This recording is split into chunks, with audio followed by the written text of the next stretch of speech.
ganda, panalo talaga dito. Next time, nandito ka na. Grabe talaga, super! Coach! Ako next time, huwag kang magpapaiwan. Yes! Nandito ko marami!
Ngayon sa annual retreat ng 1X8 ng 2015, no, annual retreat. Nandito kami sa Caliraya, Laguna.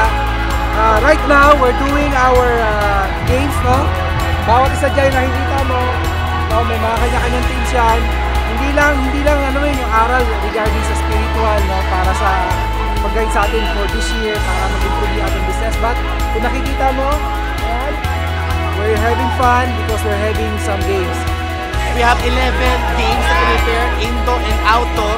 Then, compose sila ng mga 50 participants. Kung mapapansin mo, grabe no, na sobrang saya. Kasi meron dito nahihirapan, meron pa dito yung games na umaano sila, talaga nag-bleach sila doon sa mga medong pupo ng kabayo. Pero wala, hindi sila nagreklamo.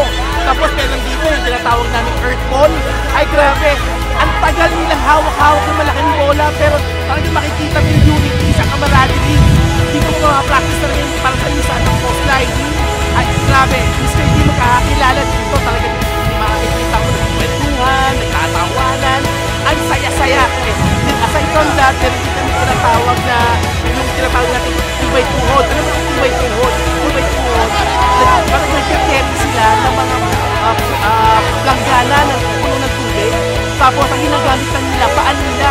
So, patagalan, kung sino yung mahulog, sa unang talo. Then, ang lahat sila masaya. Masayang masaya. Even yung mga nag-attend, ang lagi na yung makikita mo sa kanila, lagi magsasabi ng nila. They have fun, talagang natutuwa sila, dahil marami sila nakikilalang bago. So guys, huwag kayong makakalimutan